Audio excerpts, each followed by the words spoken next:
Hello, Radhe Radhe, जय श्री कृष्णा, जय श्री राम। कैसे हैं आप सब लोग?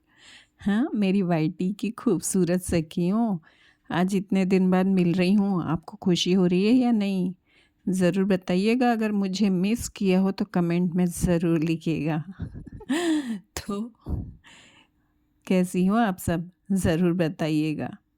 आज हम एक ऐसी लड़की के बारे में बात करेंगे जिसने अपना पूरा जीवन दूसरों के नाम कर दिया था, और फिर भी।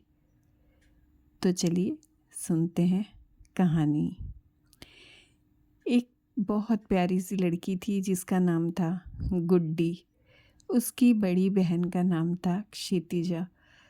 उनके और दो भाई भी थे, लेकिन हमारी कहानी की नायिका गुड्डी और उसकी बहन क्षितिजा है। तो हम इन्हीं के बारे में बातें करेंगे और वर्णन भी इन्हीं का होगा। हमारी कहानी की नायिका गुड्डी बहुत प्यारी बच्ची थी। उसकी बड़ी बहन उससे उम्र में सिर्फ 3 साल बड़ी थी। दोनों बहनें साथ में बहुत प्यार से रहती थी। क्षितिजा गुड्डी का हमेशा बहुत अच्छे से ध्यान रखती थी। क्षितिजा थोड़ी शांत और समझदार थी, जबकि गुड्डी बहुत चुलबुली थी और बहुत होशियार थी पढ़ाई में। दोनों भाई भी पढ़ाई में एवरेज थे। सब कुछ अच्छे से चल रहा था। ये अपनी सहेलियों के साथ, मतलब हमारी कहानी की नायिका गुड्डी अपनी सहेलियों के साथ खेलने जाती, स्कूल जाती, साइकिलिंग करती और वक्त पड़े तो बेर भी तोड़ने जाती थी। इसकी मस्तियों का कोई अंत नहीं था। बहुत अच्छी पेंटिंग करती थी और खेलने में बहुत अच्छी थी। ये सब करते करते धीरे धीरे गुड्डी बड़ी हो रही थी। क्षितिजा भी बड़ी हो रही थी। लड़कियों को तो वैसे भी सजना संवरना पसंद होता था, लेकिन गुड्डी थोड़ी अलग थी। इसे सजने संवरने में उतना इंटरेस्ट नहीं था, जबकि क्षितिजा को ये सब अच्छा लगता था। क्षितिजा जब भी सजती थी तो गुड्डी उसकी खिंचाई करती थी, लेकिन उसे अपनी बहन को ऐसे देखना बहुत अच्छा लगता था। धीरे धीरे ये दोनों बहनें बड़ी होती रही, अपना नाम कमाती रही। परिवार में अच्छा नाम था इनका। क्षितिजा कॉलेज चली गई। गुड्डी के 12th के एग्ज़ाम थे। एग्ज़ाम लास्ट चल रहा था, तभी क्षितिजा के लिए एक बहुत अच्छा रिश्ता आया। क्षितिजा उस रिश्ते से खुश थी, घर वाले सभी खुश थे। लड़का भी एक अच्छी कंपनी में इंजीनियर की पोस्ट पर काम करता था। क्षितिजा उस लड़के से शादी करने के लिए तैयार थी। दहेज वगैरह जैसा कोई भी मामला नहीं था और लड़के के घर वाले भी बहुत सज्जन थे। इन लोगों की आपस में पहले से ही पहचान थी। दोनों परिवार इस शादी से बहुत खुश लग रहे थे। क्षितिजा की शादी गुड्डी की एग्ज़ाम के बाद होना तय हो गया। अब गुड्डी बहुत व्यस्त रहने लगी, मतलब उससे उसकी दीदी के साथ कहीं बाहर घूमने जाना है, कुछ खरीदने जाना है, कुछ तैयारियां करनी है, ये सब में वो बहुत पार्टिसिपेट करने लगी, बहुत मस्त रहने लगी। उसकी सहेलियां उसे बहुत मिस करती थीं, क्योंकि क्षितिजा पढ़ाई में थोड़ी गुड्डी से कम थी, तो उसे उतना फील नहीं होता था कि मुझे आगे पढ़ना है या कुछ करना है। लेकिन गुड्डी की दुनिया हमेशा ही पढ़ाई लिखाई के आसपास, पेंटिंग्स, कलाकृतियाँ, ये सब में उसका मन लगा रहता था। इसीलिए क्षितिजा के शादी की तैयारियों में पैकिंग करना या फिर शो की चीज़ें बनाना, इसमें उसका बहुत सहयोग रहा। करीब 2 महीने तैयारियों में गुजर गए। क्षितिजा की शादी हो गई। इधर गुड्डी का रिज़ल्ट आया और बहुत अच्छे मार्क्स से गुड्डी पास हो गई। साथ ही साथ उसने इंजीनियरिंग में एडमिशन भी ले लिया। अब गुड्डी इंजीनियरिंग की पढ़ाई के लिए बाहर शहर चली गई। क्षितिजा शादी करके अपने घर चली गई। बहुत खुश थी। उसके पति बाहर आर्मी में थे। इनका दोनों बहनों का आपस में प्यार वैसे ही रहा, बहुत अच्छे से सब कुछ चल रहा था। क्षितिजा अब माँ बनने वाली थी। ये खबर सुनकर पूरी फैमिली में जैसे उत्साह का संचार हो गया था। सभी बहुत खुश थे। क्षितिजा के पति क्षितिजा को लेकर घर आए। गुड्डी अपनी बहन को देखकर बहुत खुश हुई। माँ ने बेटी और दामाद का बहुत प्यार से स्वागत किया। क्षितिजा यहाँ पर रहने आई थी मायके में। जैसे जैसे दिन बढ़ते गए क्षितिजा की तबीयत थोड़ी नाजुक होती चली गई, लेकिन फिर भी इसके घर वाले बहुत ध्यान रखते थे और फिर क्षितिजा की तबीयत थोड़ी सुधरने लगी। जैसे जैसे दिन बीतते गए क्षितिजा की माँ की चिंता थोड़ी बढ़ने लगी, क्योंकि क्षितिजा थोड़ी नाजुक तबीयत के आसार दिखा रही थी। डॉक्टर ने भी उसे बहुत समझदारी से और सावधानी पूर्वक रहने का सलाह दिया था। जैसे ही दिन पूरे हुए क्षितिजा को दर्द होने लगा और उसे अस्पताल लेके जाया गया। वहाँ जाकर जब डॉक्टर ने क्षितिजा को चेक किया तो डॉक्टर ने कहा कि इसके पति और ससुराल वालों को भी बुला लीजिए, क्योंकि इसकी हालत बहुत गंभीर है।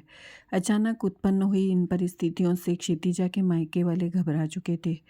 आंटी और अंकल दोनों परेशान थे और इन लोगों ने डॉक्टर के कहने पर साइन कर दिए और क्षितिजा को अंदर ऑपरेशन थिएटर में ले गए। इतनी देर में क्षितिजा के पति और ससुराल वाले भी आ गए थे।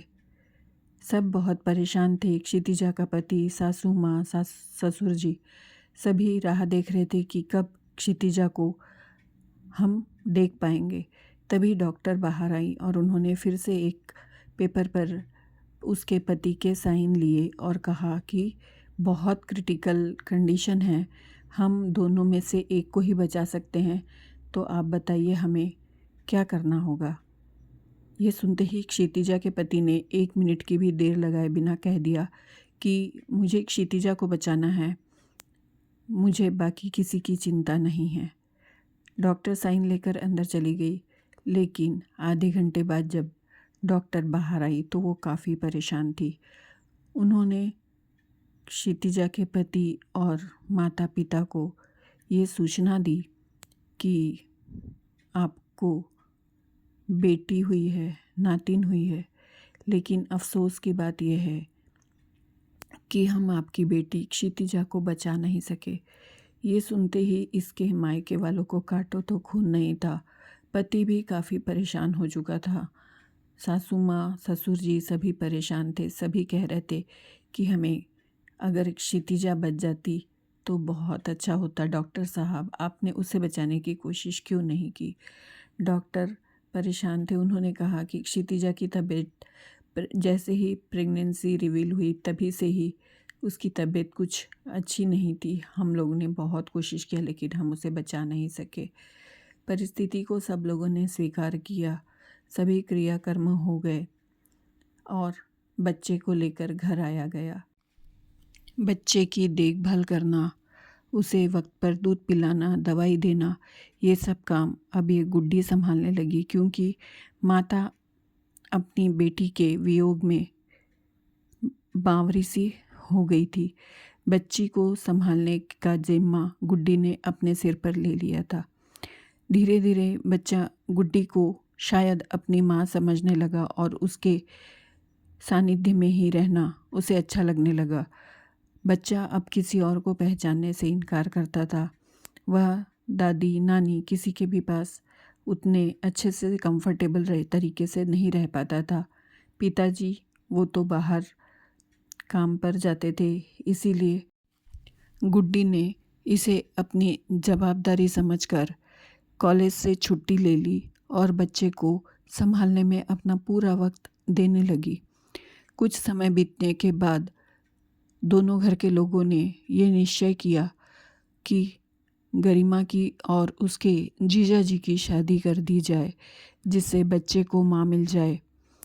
लेकिन क्षितिजा के पति और गुड्डी का कहना ये था कि अगर गुड्डी किसी और से शादी कर भी लेती है तो क्या फ़र्क पड़ता है, ये बच्चा गुड्डी के साथ उसके ससुराल भी चला जाएगा। लेकिन ऐसा हो न सका और समाज वालों के दबाव में, घर वालों के दबाव में गुड्डी और उसके जीजा जी को शादी करनी पड़ी। गुड्डी ने अपनी पढ़ाई लिखाई अपने बहन के बच्चे के लिए कुर्बान कर दी। वह अब फुल टाइम घर में रहने लगी, बच्चे की देखभाल करने में अपना पूरा समय व्यतीत करने लगी। इधर जीजा जी अपने काम में व्यस्त रहते थे, उन्हें गुड्डी से कोई मतलब नहीं होता था। गुड्डी धीरे धीरे ये महसूस करने लगी थी कि वो अपने बहन के बच्चे की सिर्फ आया बनकर रह गई है। धीरे धीरे जैसे जैसे बच्चा बड़ा होने लगा, गुड्डी ने अपने पति से कहा कि मैं अपनी छोड़ी हुई पढ़ाई को पूरा करना चाहती हूँ। उसके पति नाराज़ हुए। उन्होंने कहा कि बच्चे की देखभाल कौन करेगा। तब गुड्डी ने कहा कि अब इतना बड़ा बच्चा हो गया है कि वो अभी खुद को संभाल सकता है थोड़ा। घर में दादी जी भी हैं, वो भी बच्चे को संभाल लेगी, लेकिन अब मैं आगे पढ़ाई करना चाहती हूँ। किसी तरह मान मनौत के बाद गुड्डी ने आगे की पढ़ाई की, इंजीनियरिंग पूरी कर ली। उसके बाद उसने जॉब के लिए ट्राई किया। जैसे ही घर में पता चला कि इसने जॉब के लिए ट्राई किया है, घर में हड़कंप सा मच गया। लोग कहने लगे कि हमें क्षितिजा इसीलिए पसंद थी कि वो हमारी सारी बातें मानती थी। गुड्डी हम लोगों की बातें बिल्कुल मानती नहीं है। गुड्डी एक जवाबदार लड़की नहीं है। क्षितिजा जितनी अच्छी थी, गुड्डी उतनी ही नकचढ़ी है। यह सुनकर गुड्डी का दिल बुरी तरह से टूट गया और उसने फैसला कर लिया कि अब वो सिर्फ अपने लिए जिएगी। बच्चे के साथ उसका रिश्ता बहुत अच्छा था। वह बच्चे को किसी भी हालत में छोड़ना नहीं चाहती थी, लेकिन वो यह भी चाहती थी कि उसकी भी घर में इज्जत रहे। इसीलिए उसने नौकरी करने के साथ साथ अपने बच्चे को, यानी दीदी के बच्चे को भी संभालने का निर्णय लिया और सब कुछ मैनेज करते हुए वह पढ़ाई करने के बाद नौकरी करने लगी। घर के लोगों की नाराज़गी मोल लेते हुए भी वह अपने कर्तव्य पथ पर आगे बढ़ रही थी, लेकिन फिर भी समाज और घर की नज़रों में गुड्डी हमेशा ही नकचढ़ी और गुड्डी ही रही। वो नहीं रही स्वीकार। गुड्डी की गलती सिर्फ इतनी थी कि उसने अपने सपनों से ज़्यादा अपने रिश्तेदारों के, अपने बहन के बच्चे के भविष्य के बारे में सोचा, उसकी परिस्थितियों को समझा और खुद का पूरा जीवन उसके लिए समर्पित कर दिया था। लेकिन जिम्मेदारियां जहां ख़त्म होती आई, वहां उसने अपनी इच्छाओं को और अपने सपनों को पूरा करने का निर्णय लिया। इस कहानी से एक चीज़ हमें सोचने पर मजबूर करती है कि हमारे समाज में लड़कियां जो खुद के सपने पूरा करना चाहती है या लोगों के मायके ससुराल के मन मुताबिक नहीं चलती है, भले ही वो कितनी ही सही हो, स्वीकार्य नहीं होती है। उन्हें हमेशा तुलनात्मक दृष्टि से नीचे ही देखा जाता है। आप लोगों की इस बारे में क्या राय है? आपको ये कहानी कैसी लगी ज़रूर बताइएगा। मेरा आप सबसे यही अनुरोध है कि अपने विचार कमेंट सेक्शन में ज़रूर प्रकट करें, जिससे मुझे और नई कहानियाँ लिखने के लिए प्रोत्साहन मिले और सही और गलत की जानकारी होती रहे। आपकी पसंद नापसंद का दिल से स्वागत है। तो फिर मिलते हैं किसी नई कहानी के साथ। फिर फिर मिलेंगे। Bye bye, take care, Radhe Radhe, जय श्री कृष्णा, वंदे मातरम, जय हिंद।